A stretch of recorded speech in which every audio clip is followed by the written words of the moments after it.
بسم الله الرحمن الرحيم.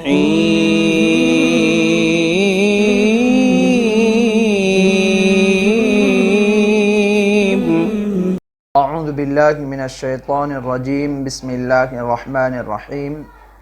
الحمد للہ رب العالمین الرحمن الرحیم مالک یوم الدین. ایاک نعبد و ایاک نستعین. اہدنا الصراط المستقیم صراط الذین انعمت علیہم غیر المغضوب علیہم ولا الضالین. آمین. ناظرین، آج کے اس سبق میں ہم تعوذ اور تسمیہ یعنی اعوذ باللہ من الشیطان الرجیم اور بسم اللہ الرحمن الرحیم اور سورہ فاتحہ کی مختصر تشریح اور توضیح آپ حضرات کی خدمت میں پیش کرنے جا رہے ہیں. اولاً یہ بتا دینا مناسب سمجھتا ہوں کہ ہر پروگرام اور ہر ویڈیو کوشش ہماری یہ ہوگی کہ 10 سے 12 منٹ کی ہو. اب اس 10 سے 12 منٹ میں کوشش یہ کریں گے کہ کوئی ایک مضمون ختم ہو جائے. مثلا سورہ فاتحہ اور اعوذ باللہ اور بسم اللہ کی تشریح اور توضیح پیش کرنی ہے. اگر ہو سکے تو 10 سے 12 منٹ میں صرف اعوذ باللہ اور بسم اللہ کی تشریح ہو جائے. پھر 10 سے 12 منٹ پہ اس بات کو ختم کر کے، اس پروگرام کو ختم کر کے آگے کی جو تشریح ہے اور آگے جو بات ہے، آگے کی آیات کی تفسیر ہے، وہ دوسرے پروگرام میں پیش کرے تاکہ ناظرین کے لیے اکتاہٹ نہ ہو. خیر، ہم شروع کرتے ہیں. اولاً اعوذ باللہ اور بسم اللہ اور سورہ فاتحہ کا ترجمہ آپ حضرات کے سامنے پیش کر لیں. اعوذ باللہ من الشیطان الرجیم. میں اللہ کی پناہ مانگتا ہوں شیطان مردود سے. بسم اللہ الرحمن الرحیم. اب میں شروع کرتا ہوں اللہ کے نام سے جو بڑا مہربان نہایت رحم والے ہیں. الحمدللہ رب العالمین. سب تعریفیں اللہ تعالیٰ کو لائق ہیں جو ہر عالم کے مربی ہیں. الرحمن الرحیم. جو بڑے مہربان اور نہایت رحم والے ہیں. مالک یوم الدین. جو روز جزا کے مالک ہیں. ایاک نعبد و ایاک نستعین. ہم آپ ہی کی عبادت کرتے ہیں اور آپ ہی سے درخواست استعانت کی کرتے ہیں. ہم آپ ہی کی عبادت کرتے ہیں اور آپ ہی سے مدد کی درخواست کرتے ہیں. اہدنا الصراط المستقیم. بتلا دیجئے ہم کو راستہ سیدھا. صراط الذین انعمت علیہم. ان لوگوں کا راستہ جن پر آپ نے انعام فرمایا ہے. غیر المغضوب علیہم ولا الضالین. نہ راستہ ان لوگوں کا جن پر آپ کا غضب کیا گیا اور نہ ان لوگوں کا جو راستے سے گم ہو گئے. ناظرین، یہاں تک تو ہم نے اعوذ باللہ اور بسم اللہ اور سورہ فاتحہ کا ترجمہ پیش کیا. جہاں تک بات ہے ترجمے کی، تو ہمارے اسلاف کی احتیاط میں سے ایک احتیاط یہ بھی ہے کہ ہمارے اسلاف آیات قرآنیہ کا جو ترجمہ نقل کرتے ہیں تو اپنی طرف سے ترجمہ کرنے سے گریز کرتے ہیں، بلکہ ترجمہ کی جب بات آتی ہے تو انہی تراجم سے وہ ترجمہ نقل کرتے ہیں ان بزرگوں کے ترجمے سے ترجمہ نقل کرتے ہیں جن کے ترجموں پر اتفاق کیا گیا اور جن کے ترجموں کو مانا گیا، تسلیم کیا گیا. کیونکہ ترجمہ یہ بڑی نازک چیز ہے. ترجمہ سے ترجمانی ہوا کرتی ہے اور ترجمے میں نزاکت بڑھ جاتی ہے. کیونکہ اگر کچھ الفاظ کا اونچ نیچ ہو گیا ترجمہ کرنے میں، اگر ذرا آگے پیچھے ہو گیا تو معنی اور مطلب بدل جاتا ہے. بہی وجہ ہم بھی ہمارے اس پروگرام میں روزانہ جن آیات قرآنیہ کو پیش کریں گے تو ان آیات کا ترجمہ انہی معتبر بزرگان دین کے ترجموں سے نقل کریں۔ اولاً ہماری کوشش یہ ہوگی کہ قرآنی آیات کا ترجمہ علامہ تھانوی رحمۃ اللہ علیہ کی تفسیر بیان القرآن سے ترجمہ پیش کرے۔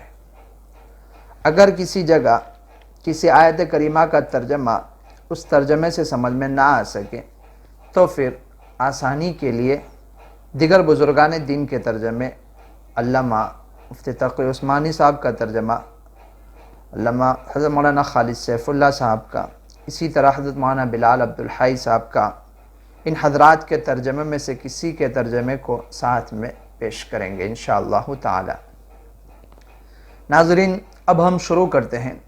اعوذ باللہ من الشیطان الرجیم کے متعلق مختصر سی بات کچھ آپ حضرات کے سامنے پیش کر دوں، کیونکہ جب ہم تلاوت کلام پاک شروع کرتے ہیں تو من جانب اللہ ہمیں سب سے پہلے جس بات کا حکم دیا گیا وہ استعاذے کا ہے، یعنی اعوذ باللہ من الشیطان الرجیم پڑھنے کا۔ ناظرین، قبل ہم استعاذہ کے متعلق کچھ سنیں، قرآن کریم کے چھونے، قرآن کریم کو ہاتھ لگانے، اسی طرح قرآن کریم کو سننے اور اسی طرح استعاذے کا، یہ جو تینوں حکم ہے یہ قرآن کریم کے حقوق ہے، احکام ہے، یعنی قرآن کریم کو مثلا قرآن کریم کو سننے، اسی طرح اس کو چھونے اور قرآن کریم کے پڑھنے کے آداب ہیں، یوں سمجھیے۔ خود قرآن کریم میں ارشاد ہے لا یمسہ الا المطہرون، کہ قرآن کریم کو چھوئے وہی لوگ جو پاکیزہ ہوں۔ سے پتہ چلا کہ بدون طہارت، بغیر وضو کے اور اسی طرح بغیر ناپاکی کی حالت میں قرآن کریم کو چھونا جائز نہیں ہے۔ اور ایک جگہ قرآن کریم میں ارشاد ہے وَإِذَا قُرِئَ الْقُرْآنُ فَاسْتَمِعُوا لَهُ وَأَنصِتُوا لَعَلَّكُمْ تُرْحَمُونَ، جب قرآن کریم پڑھا جائے تو قرآن کریم کو تم دھیان سے سنو۔ قرآن کریم جب پڑھا جائے تو اسے دھیان سے سنو، ممکن ہے کہ تم پر رحمت کی جائے، تاکہ تم پر رحم کیا جائے، تم پر رحمت برسائی جائے۔ یہ قرآن کریم کا حق ہے کہ جب بھی قرآن کریم کی تلاوت ہو تو آدمی کو چاہیے کہ اسے دھیان سے سنے، اس کے اوپر اللہ تبارک و تعالیٰ کی طرف سے رحمت کا اعلان ہے۔ اور ایک اور حق قرآن کریم کا خود اللہ تبارک و تعالیٰ نے ارشاد فرمایا فَإِذَا قَرَأْتَ الْقُرْآنَ فَاسْتَعِذْ بِاللَّهِ مِنَ الشَّيْطَانِ الرَّجِيمِ، جب قرآن کریم تم پڑھو تو تم اللہ تبارک و تعالیٰ کی پناہ طلب کر لیا کرو شیطان مردود سے۔ اس آیت کریمہ کے ذریعے ہمیں تلاوت کلام پاک سے پہلے استعاذہ کا یعنی اعوذ باللہ من الشیطان الرجیم پڑھنے کا حکم دیا گیا ہے۔ لہٰذا ہمارے لیے ضروری ہے کہ جب بھی ہم قرآن کریم کی تلاوت شروع کریں تو ہم اعوذ باللہ من الشیطان الرجیم پڑھیں، یہ بات ہے۔ اب آگے استعاذہ کا معنی کیا ہے، استعاذے کی حکمت کیا ہے اور استعاذہ کن الفاظ سے ہونا چاہیے، اس کے اوپر مختصر سی روشنی ڈال دیتے ہیں۔ استعاذے کا جو معنی ہے پناہ چاہنا، پناہ طلب کرنا، پناہ میں آنا وغیرہ، یہ استعاذہ یعنی اعوذ باللہ من الشیطان الرجیم کے معنی ہے۔ اور اصطلاح میں استعاذہ کہتے ہیں اعوذ باللہ من الشیطان الرجیم پڑھنا، اسے اصطلاح میں استعاذہ کہتے ہیں۔ استعاذے کی حکمت کیا ہے؟ استعاذہ میں نامعلوم کتنے حکمتیں اور مصلحتیں ہیں۔ من جملہ ان مسالے اور حکم میں سے ایک آپ حضرات کے سامنے چند حکمتیں، دو چار حکمتیں پیش کرتے چلیں۔ خود قرآن کریم میں اللہ تبارک و تعالیٰ نے ارشاد فرمایا ہے ان الشیطان لکم عدو فاتخذوه عدوا انما یدعو حزبہ، ان الشیطان لکم عدو فاتخذوه عدوا، کہ بے شک شیطان تمہارا دشمن ہے، لہٰذا تم اسے اپنا دشمن سمجھتے رہو۔ اب جب شیطان ہمارا دشمن ہے اور اللہ تبارک و تعالیٰ بندوں کے مولا اور خالق ہے اور بندوں کے کاموں کو درست کرنے والے ہیں، لیکن جب شیطان دشمن ہے تو اب بندہ جب اللہ تبارک و تعالیٰ کی عبادت شروع کرتا ہے تو اس کے دل میں شیطان کا خوف رہتا ہے، کیونکہ ظاہر سی بات ہے دشمن کا خوف غالب رہتا ہے، اس لیے بندہ چاہتا ہے کہ اس دشمن کی آفتوں اور پریشانیوں سے محفوظ ہو جائے، لہٰذا وہ اعوذ باللہ کہہ کر دشمن یعنی شیطان سے بھاگ کر اللہ کے دربار میں حاضر ہو جاتا ہے اور بسم اللہ الرحمن الرحیم پڑھ کر اللہ کے دربار میں قرار پکڑ لیتا ہے۔ استعاذہ کا ایک اور نقطہ بیان کرتے چلو، قرآن مجید میں اللہ تبارک و تعالیٰ نے ارشاد فرمایا کہ لا یمسہ الا المطہرون، کہ قرآن کریم کو نہ چھوئے مگر وہی لوگ جو پاکیزہ ہو۔ اب بندہ چونکہ اس کے دل میں غیر اللہ ہوتا ہے، زبان پر بھی غیر اللہ کے تذکرے ہوتے رہتے ہیں، بئی وجہ انسان کے قلب اور زبان میں پراگندگی، اور انسان کا قلب اور زبان دونوں میں چونکہ آلودہ اور پراگندہ ہو جاتی ہے زبان اور قلب، اسی وجہ سے اللہ تبارک و تعالیٰ نے تلاوت کلام پاک سے پہلے استعاذہ کا حکم فرمایا، تاکہ استعاذہ پڑھ کر انسان اپنے قلب اور اپنے زبان کی صفائی کر لے اور پھر تلاوت کلام اللہ شروع کرے، اللہ تبارک و تعالیٰ کے قرآن کریم کی تلاوت شروع کرے۔ استعاذہ پڑھنے کا ایک اور نقطہ اور نتیجہ اور فائدہ خود ایک یہ ہے کہ اللہ تبارک و تعالیٰ نے قرآن کریم میں جس آیت کریمہ میں استعاذہ کا ہمیں حکم فرمایا، اس کے بعد اس کا ایک اور نتیجہ ذکر فرمایا کہ اس استعاذہ کا فائدہ کیا ہوگا۔ اللہ تبارک و تعالیٰ نے ارشاد فرمایا اِنَّهُ لَيْسَ لَهُ سُلْطَانٌ عَلَى الَّذِينَ آمَنُوا وَعَلَى رَبِّهِمْ يَتَوَكَّلُونَ، کہ اگر تم استعاذہ پڑھو گے، اعوذ باللہ پڑھو گے، تو اس کا فائدہ یہ ہوگا کہ وہ لوگ جو ایمان رکھتے ہیں اس کے اوپر شیطان کا زور نہیں چل سکے گا، جو لوگ ایمان رکھتے ہیں ان کے اوپر شیطان کا زور نہیں چل سکے گا، اور ان لوگوں پر جو سلطان علی الذین آمنوا، بے شک شیطان کا زور نہیں چل سکے گا ان لوگوں پر جو ایمان لے آئے اور جو اپنے رب پر بھروسہ کرتے ہیں۔ تو اب یہ استعاذہ پڑھنے کا فائدہ ہوگا کہ جس میں اللہ پر بھروسہ کیا اور اس کی پناہ ڈھونڈی، اس کے اوپر شیطان کا زور نہیں چل سکے گا۔ خیر، استعاذہ پڑھنے کی اہمیت سے ہمیں معلوم ہوا کہ تلاوت قرآن کے علاوہ ہم کسی بھی کام کی ابتدا کریں، کوئی بھی نیک کام شروع کریں، تو ہمیں شیطان کے وسوسوں سے بچنے کے لیے ہمیں استعاذہ کے الفاظ پڑھنے چاہیے، شیطان کے وسوسوں سے بچنے کے لیے استعاذہ کے الفاظ پڑھنے چاہیے۔ اور یہ بات ہمیں قرآن کریم کے آخری دو صورتیں سورہ ناس اور سورہ فلق، جسے ہم معوذتین کہتے ہیں، اس سے بھی یہ تعلیم دی گئی ہے کہ آدمی کو چاہیے کہ ہر وقت ہر گھڑی اللہ تبارک و تعالیٰ کی پناہ طلب کرتا رہے، اس طرح کی چیزوں سے، شیطان مردود وغیرہ سے اللہ کی پناہ طلب کرتا رہے۔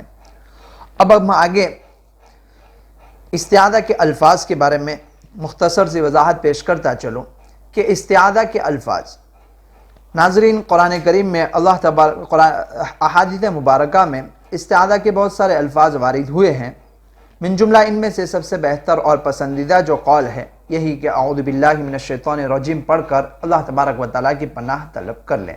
لیکن اگر کوئی اس کے علاوہ اور کوئی کسی لفظ سے جو احادیث مبارکہ میں وارد ہوئے استعاذہ پڑھے گا تو جائز ہے، اس میں کوئی حرج نہیں ہے۔ اعوذ باللہ السمیع العلیم من الشیطان الرجیم پڑھے، اعوذ باللہ العظیم من الشیطان الرجیم پڑھے، اسی طرح اعوذ باللہ من الشیطان الرجیم ان اللہ هو السمیع العلیم پڑھے، وغیرہ وغیرہ، ان الفاظ سے بھی استعاذہ جائز ہیں۔ یہ تھی بات استعاذہ کے متعلق مختصر کچھ بات۔ اللہ تبارک و تعالیٰ نے چونکہ تلاوت کلام پاک سے پہلے ہمیں اعوذ باللہ پڑھنے کا حکم دیا گیا تھا، اس کے متعلق مختصر سی وضاحت آپ حضرات کے سامنے پیش کر دی۔ حسب وعدہ بس اسی پر ہم آج کے اس پروگرام کو ختم کرتے ہیں انشاءاللہ، چونکہ وقت کافی زیادہ ہو جا رہا ہے۔ انشاءاللہ آئندہ بسم اللہ الرحمن الرحیم کے بارے میں دوسرے پروگرام میں مختصر سے روشنی ڈالیں گے۔ جزاکم اللہ تعالی احسن الجزاء۔ السلام علیکم ورحمۃ اللہ وبرکاتہ۔